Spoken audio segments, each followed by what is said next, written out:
Whilst the gameplay you're about to see is from a story mission that features a boss, there will be no major story spoilers.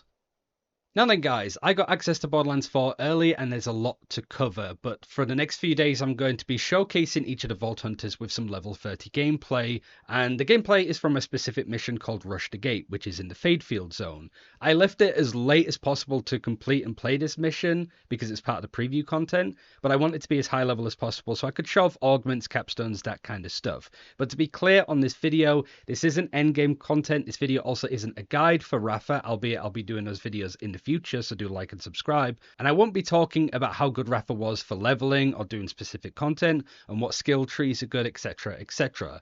All I'll be talking about is how they played within this mission area and showing off the augments and abilities that I've been using, as well as the capstones. For the other Vault Hunters, you can decide which one I start showing off tomorrow, and there's a couple of other details that I wanted to include in the commented description below, so please have a look. But let's get started, let's get stuck in. Because I'm level 32, it does allow me to show off pretty much all of the augments for some of the trees and some of the capstones as well, so I kind of want to do a run through and show gameplay of each whilst I'm doing this level.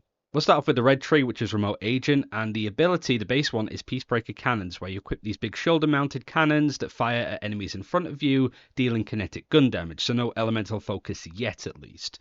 They can also focus on a particular target if you press the mouse button down on mouse and keyboard, and it will lock onto them as you ping them, which is cool, and a lot of other Vault Hunters have this kind of kit too, as we'll get onto. And you can also end the cannons early and you'll be refunded part of the action skill cooldown. The duration at base level is 20 seconds, or 18 seconds just below 20, and the cooldown is 35 seconds. You can put talents into making the duration longer based on doing crit damage, which is what I've done, or you can reduce the cooldown in various bits of ways. But the other thing that you could do is, of course, get augments. As you level up, you go through the tree, you'll have access to these augment abilities that can change up how Peacebreaker Cannons, in this case, fundamentally works in some instances. So again, because I'm level 30 plus on all of the characters so far, it's been a good chance to show off the augments, starting with Instinto, where the Peacebreaker Cannons deal increased critical hit chance, 25% just off the rip.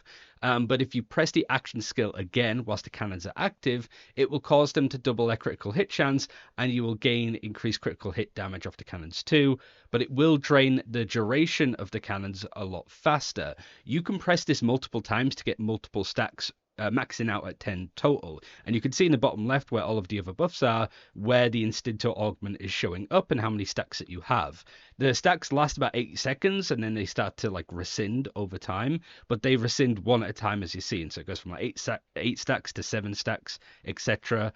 And also, if you get a kill whilst the action skill is active, you will get it basically reset the duration of it, but it will drain faster too, so you can keep it going. And it's a really like fun playstyle, as you've been seeing, to try and get as many stacks as possible, but not run out of the Peacebreaker Cannons being enabled and being able to work with. Bullet Buddy Deluxe is the other augment next to it. When the cannons are active, Rafa and his allies regenerate ammo in a magazine. If you look on the bottom right of the screen, you can see that I'm getting ammo back on my gun. And they also, the cannons at least, deal bonus incendiary damage based on how full your gun ammo is. If you've got a full magazine, the turrets will shoot exploding bullets instead. You can also press F whilst the cannons are active to cause Rafa to consume no ammo, but the duration runs out a lot faster. And again, on screen, you can see me just shooting, not running out of ammo until the cannons have run out. As you get deeper into the tree, it starts to branch off in different paths, and so going on to the left-hand side one, we have Hell in a Shell, where if you press F while the cannons are active, it will fire out these 2 big firebombs that do incendiary damage. It does have a larger cooldown, 50 seconds. You can see it in the middle of your screen, just at the bottom there, and killing enemies with it partially restores this skill's cooldown. So if you get a lot of eliminations, then yeah, you can probably get the cooldown pretty quickly back on Hell in a Shell. The middle augment is the Instafort battle system, where your cannons now deal ordnance damage, which is your grenade slot, your rocket launcher slot, as you've been maybe seen in some other gameplay, and you deal increased ordnance damage while the cannons are active. If you press F whilst the cannons are also active, it causes them to disconnect and turn into a turret that will begin firing at enemies in place.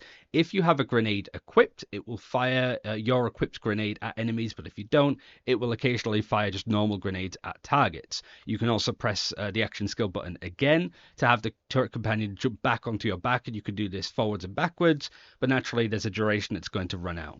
And then finally, for augments, you have unmissable missiles, where if you press F whilst the Peacebreaker cannons are active, it will cause them to fire a volley of homing missiles at enemies, but it will just cut off some of the action skill max duration if you keep spamming this. But that is not all. You have the capstones as well. If you get towards the end of the tree, you get these certainly like super abilities almost. And for Rafa, a lot of them change just how his Peacebreaker cannons function. Instead of being cannons, they're replaced with shotguns for the first one, for example, with the double or auto shot on the left-hand side. They deal increased damage, they have increased pellet count, and the turrets also gain a chance to ricochet off of targets, and critical hits will always ricochet, kind of like Jacob's guns. These are cool, seeing gameplay in the background. Don't really want to talk about them too much. I think I'd rather wait for that in the future, but they were a lot of fun, at least in like playing this level. The middle capstone is Beam Team, where your cannons are replaced with two beams, a shock one and a corrosive one. They automatically lock onto enemies in your view, and they may lock onto different enemies. I don't know if pinging them has them 100% lock on, or whether they're a bit more sporadic, but whenever you apply a status effect, corrosive, shock, incendiary, whichever, you gain increased action skill damage, and this effect stacks up to 50.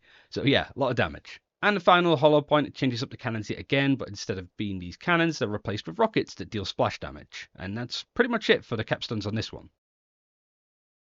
Going over to the blue tree, which is People Person, the main ability is Apophis Lance, which is this big offhand arm cannon. When it is active, your gun in your normal hand decreases its gun handling. As you can see in the gameplay, it's a little bit harder to shoot and aim, but you can fire these big blasts out of shock ordnance damage. You get 3 charges at base level, you can increase it, but you can fire it as 3 smaller blasts or charge it up to do 1 big blast or a medium-sized blast and a small blast, etc. So yeah, you can do quite a lot with it. It does pretty good damage overall, but the augments allow you to do some pretty cool stuff with it as well. So Sangre por Sangre is one. This is a nice one because it's essentially, if you consume all of your charges, you gain reduced like cooldown rate. So essentially, if you use all 3 charges, it goes from a 20-second cooldown, which it is normally, to a 12-second cooldown.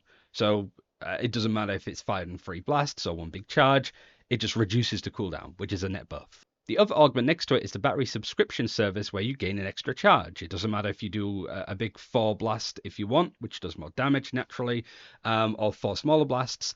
Also, when you consume 4 more charges, you gain increased action skill potency too. So it does just more shock damage or electrocutes the enemies. I don't know what it means by potency, but I guess it just makes it stronger, flat out. Another augment is Oyoroyo down in the bottom left-hand corner, where your Apophis Lance gains critical hit chance at 40%, and whenever you damage an enemy with the lance, you also gain further increased critical hit chance with, I guess, pretty much everything else. So this is good if you want to just blast smaller blasts to just keep that critical hit chance up. So yeah, the middle augment is Gibistruct Module. Whenever Rafa kills an enemy with the lance, you spawn a free grenade on that enemy. If Rafa has a grenade equipped, it spawns a copy of that grenade instead. You can see from the gameplay that I had this like corrosive bouncing Betty, and so every time I got a kill, you could see it just spawn on top of them. So if you get a really cool grenade, there's a lot of really cool builds around this augment that you can make. And finally, for augments in this tree, Engorged Boar, Apophis Lance gains increased projectile radius and projectile speed.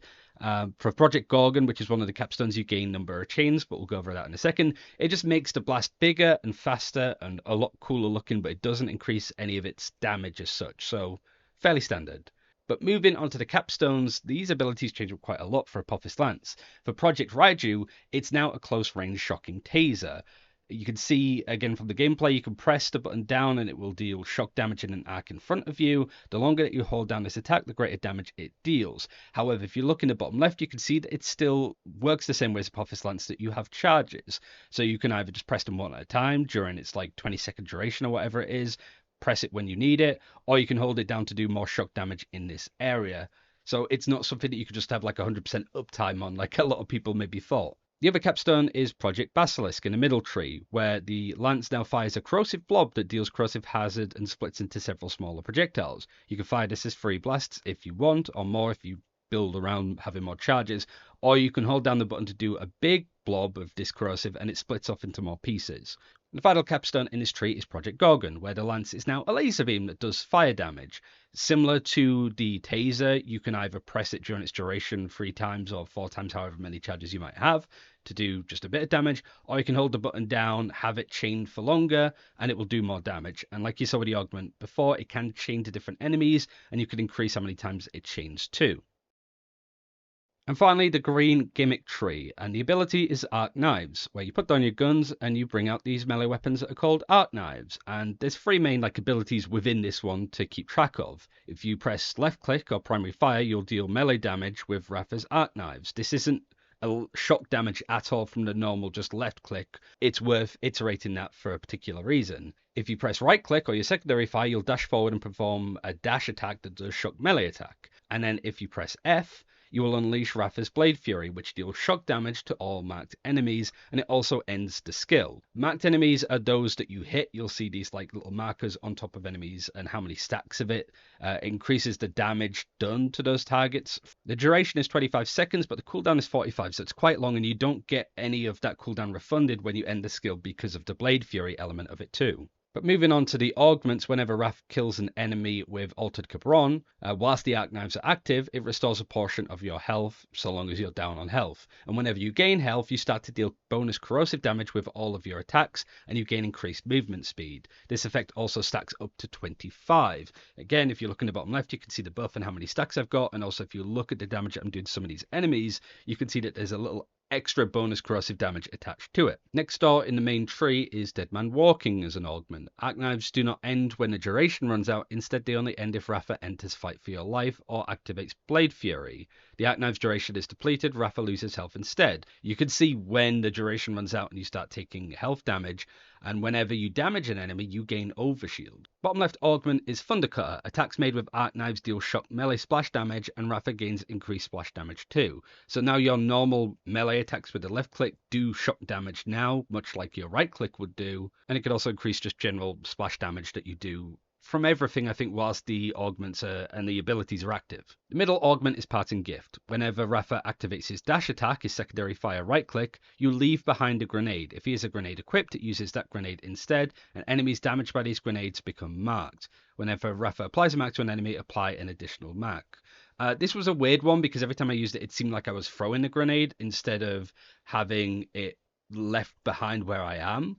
But it seems more like just a distance ranged attack more so than something that you'd use whilst you're in the thick of it. You can sort of see from the gameplay me just yeeting these grenades out into the distance, the Sim Bouncing Betty, the corrosive one. The final augment is Acid Drop. Your dash attack, your right click, is replaced by a leap, causing you to leap forward and create a caustic hazard wherever you land. Whenever a mark is removed from an enemy, it explodes in a corrosive nova. But moving on to the capstones, on the left-hand side we have Hurricane Special. Activating Blade Fury causes Rafa to spin his blades, creating a singularity that draws in all marked enemies and other nearby enemies while dealing continuous shock damage.